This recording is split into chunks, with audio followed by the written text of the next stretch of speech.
সবাইকে স্বাগতম। আশা করি এই ক্যাপশনটা দেখেই তোমরা বুঝতে পারছো আমাদের আজকের টপিকটা কিসের হতে যাচ্ছে এবং কোন টপিকের হতে যাচ্ছে। এই টপিকটা দেখার পরে যারা প্যারাগ্রাফ লিখতে পারো না এবং যারা ভয় পাও প্যারাগ্রাফ লিখতে, আজ থেকে তোমাদের আর কোনো ভয়ের কারণ নাই ইনশাল্লাহ। কারণ এই একটা প্যারাগ্রাফ থিম দিয়ে তুমি ব্যাড সাইটের 26টি প্যারাগ্রাফ লিখতে পারবা। তোমাদের সবাইকে অনলি ইংলিশের চ্যানেলে স্বাগতম। তোমরা সবাই অনলি ইংলিশ চ্যানেলটি সাবস্ক্রাইব করে পাশে থাকবা, লাইক দিবা, শেয়ার করবা, যেন আমার নতুন কোনো ভিডিও সবার আগে তুমি দেখতে পাবো। কারণ আমরা এসএসসির সাজেশনটা অল্পর মধ্যেই দিয়ে ফেলবো আমাদের চ্যানেলে। এখন আজকের যে টপিক, সেই টপিকটা নিয়ে আমরা আলোচনা করি, সেটা হচ্ছে প্যারাগ্রাফ লেখারটা নিয়ম। আমরা মূলত সবাই জানি প্যারাগ্রাফটা কীভাবে লিখতে হয়। প্যারাগ্রাফটা ফুল এক প্যারায় লিখতে হবে, এক প্যারায় প্যারাগ্রাফ লিখতে হবে। প্যারাগ্রাফের মধ্যে কোনো রকমের প্যারা করা যাবে না। যদি তোমরা প্যারাগ্রাফের মধ্যে কোনো রকমের প্যারা করো তাহলে কিন্তু মার্ক কমে আসবে, অথবা মার্ক নাও পেতে পারো, মার্ক দিবে কিন্তু মার্ক কমে আসবে। একটা প্যারাগ্রাফের মূলত 3টা অংশ থাকে, যেটা তোমাকে মনে মনে কল্পনা করে নিতে হবে। একটা হচ্ছে টপিক সেন্টেন্স, 2 নম্বর বডি পার্ট এবং 3 নম্বর কনক্লুশন পার্ট। এই তিনটা টপিকটাকেই তোমাকে একটা প্যারায় সুন্দর করে লিখতে হবে, ঠিক আছে? তো এখন সমস্যা হচ্ছে অনেকে অনেক বেশি মুখস্থ ক্ষমতা অনেক বেশি থাকে, কিন্তু আবার অনেকের মুখস্থ ক্ষমতা অনেক কম থাকে। তো যাদের মুখস্থ ক্ষমতা কম, যারা প্যারাগ্রাফটা লিখতে পারো না, আজকের ভিডিওটি তাদের জন্য সেরা ভিডিও হবে। চলো আমরা দেখে আসি প্যারাগ্রাফটা কী সম্পর্কে এবং কি কি প্যারাগ্রাফ আছে, যেই প্যারাগ্রাফ দিয়ে এবং ফরম্যাটটা কি, যেই ফরম্যাট দিয়ে আমরা ফুল প্যারাগ্রাফটা লিখতে পারবো। দেখো, প্রথমে আমরা লিখছি একটি ফরম্যাট দিয়ে ব্যাড সাইটে তুমি 26টা প্যারাগ্রাফ শেষ করতে পারবা। বিশ্বাস করা যায়, একটা দিয়ে তুমি 26টা শেষ করতে পারবা। এখানে প্রত্যেকটা টপিক আমি উল্লেখ করে দিয়েছি এবং সাইডে সাইডে আমি এটার বাংলাগুলোও লিখে দিয়েছি, যাতে তোমাদের পড়তে সুবিধা হয়। প্রথমটা আমাদের আছে, দেখো, ট্রাফিক জ্যাম আছে। দ্বিতীয়টা আছে লোডশেডিং। তৃতীয়টা আছে আমাদের অ্যাক্সিডেন্ট। তারপরে আছে ড্রাগ অ্যাডিকশান। তারপরে আছে স্মোকিং পলিউশন। তারপরে আছে আমাদের, দেখো, এনভায়রনমেন্ট অফ আর্সেনিক পলিউশন, যাই হোক এখানে 2বার হয়ে গেছে। তারপরে আছে এখানে হচ্ছে এই যে লৌরি সিস্টেম ফেভার, যেটাকে আমরা ম্যালেরিয়া বলতে পারি। তারপরে দেখো আছে কি প্রভার্টি, দারিদ্রতা। তারপরে কি আছে, দেখো, পপুলেশন প্রবলেম। তারপরে আছে deforestation, greenhouse effect, global warming, a brutal day, coping in the exam, air pollution অথবা coping, water pollution, acid rain, terrorism, campus violence, child kidnapping, acid throwing dengue. তারপরে এখানে বিষয়টা অ্যাসিড থ্রোয়িং ডেঙ্গু হবে না, এখানে ডেঙ্গুটা কাটা, হ্যাঁ, ডেঙ্গুটা কাটা, এটা আমি কেটে দিলাম। এখানে টাইপিং একটু মিস্টেক হয়েছে। অ্যাসিড থ্রোয়িং হবে, তারপর ডেঙ্গু, তারপর লিটারেচার, তারপর প্রাইজ হাই, ঠিক আছে? এইটা হচ্ছে আমাদের ব্যাড সাইড প্যারাগ্রাফগুলো। এখন এই কেমন হয় যদি এই 26টা প্যারাগ্রাফকে আমি একটা ফরম্যাটে লেখার চেষ্টা করি, বা একটা ফরম্যাট যদি মুখস্থ করি, তাহলে 26টা প্যারাগ্রাফ আমি লিখতে পারবো। চলো আমরা একটু দেখে আসি কিভাবে লেখা যেতে পারে।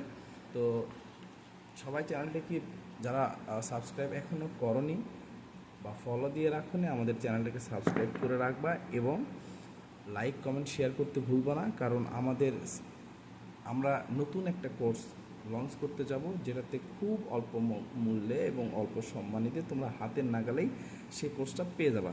আচ্ছা, দেখো, আমি এই টপিকটা লিখে দিচ্ছি। এই টপিকের কিছু কিছু জায়গায় ফিল ইন দ্য ব্ল্যাঙ্কস রাখছি, কিছু জায়গায় ফিল ইন দ্য ব্ল্যাঙ্কসে 1টা 2টা 3টা 4টা জায়গায় ফিল ইন দ্য ব্ল্যাঙ্ক রাখছি। এই ফিল ইন দ্য ব্ল্যাঙ্কসে আমরা এই সাইটে যে টপিকগুলো পড়েছি, সেই টপিকগুলো আমরা এখানে বসাই দিব, তাহলে আমাদের হয়ে যাবে। আর নিচে দেখো, খুব সুন্দর করে তোমাদের জন্য বাংলা সাজাই দিয়েছি, যাতে করে তোমরা প্যারাগ্রাফটি মনে রাখতে পারো। চলে আমরা সর্বপ্রথম কাজ আগে বাংলাটা পড়বো, তারপরে ইংলিশটা পড়বো। যেহেতু আমরা বাংলাদেশি, আগে বাংলাটা পড়বো, তারপরে ইংলিশটা পড়বো, তাহলে আমাদের মনে রাখাটা সব থেকে ইজি হয়ে দাঁড়াবে। প্রথমে দেখো লেখা আছে, বাংলাটা পড়ি একটু। সবাই একটু মনোযোগ সহকারে শোনো এবং দেখো এবং চ্যানেলটাকে সাবস্ক্রাইব করে পাশে থাকো।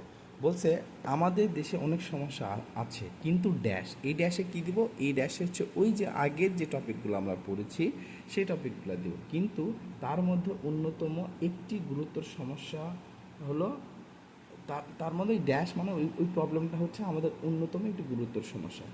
এটি আমাদের দেশের উন্নয়নের পথে একটি বড় বাধা হয়ে দাঁড়িয়েছে। দুইটা সেন্টেন্স পাইলাম। দিন দিন ড্যাশ মানে ওই সেন্টেন্সটা ওই ওই ওই ওয়ার্ডটা বসাবো যে ওয়ার্ডটা প্যারাগ্রাফ থাকবে ব্যাক সাইডের। সমাজটি বেড়েই চলেছে এবং আমাদের দৈনন্দিন জীবনে নানা রকম কষ্টের সৃষ্টি করেছে। এটি আমাদের সুখ শান্তি ও স্বাভাবিক জীবনযাত্রাকে নষ্ট করেছে। এখন আমরা চাই বা না চাই এই সমস্যার মুখোমুখি প্রায় প্রতিদিনই হতে হচ্ছে। তারপরে দেখো, এটি শহর ও গ্রাম দুই জায়গাতেই একটি সাধারণ ঘটনা হয়েছে। প্রতিদিন আমরা পত্রিকা, টেলিভিশন এবং সামাজিক মাধ্যমে এই যে ড্যাশ আছে এই ড্যাশে যে টপিকটা থাকবে সেই টপিকটা আমরা বসাবো সম্পর্কে নানা খবর দেখি ও শুনি। এটি সাধারণ মানুষের জীবনে ভীষণ ভোগান্তি সৃষ্টি করেছে। তারপর কি বলেছে দেখো, এর কারণে আমাদের সামাজিক ও অর্থনৈতিক উন্নতির বাধাগ্রস্ত হচ্ছে। সরকার এই সমস্যা সমাধানের জন্য অনেক পদক্ষেপ গ্রহণ করেছেন, কিন্তু এখনও কার্যকর ফল পাওয়া যায়নি। তাই সরকারকে আরও কঠোর ও বাস্তবসম্মত পদক্ষেপ নিতে হবে। পাশাপাশি জনসচেতনতা বৃদ্ধি করাও খুব জরুরি। আমাদের সবাইকে একসঙ্গে কাজ করতে হবে। এই ফিল ইন দ্য ব্ল্যাঙ্কসে আবার কী হবে, যেটা থাকবে সেটা সমস্যার স্থায়ী সমাধান খুঁজে বের করার জন্য। যদি আমরা এখনই এই সমস্যা সমাধান না করতে পারি তাহলে আমাদের ভবিষ্যৎ উন্নয়ন মারাত্মকভাবে ক্ষতিগ্রস্ত হবে।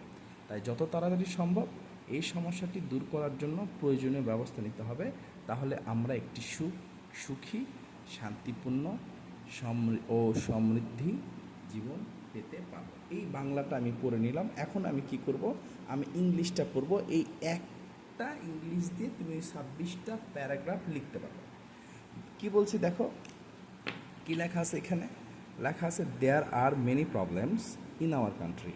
এখন যেহেতু এখানে গ্রামাটিক্যাল বোঝাই দিলে অনেক বেশি সময় লেগে যাবে, তোমরা তো বড় ভিডিও দেখতে চাও না, তো তোমাদের জন্য এখন জাস্ট আমি ইংলিশটা পড়ে দিচ্ছি। এটা জাস্ট রিমাইন্ড করে করে পরীক্ষা হলে লিখবা।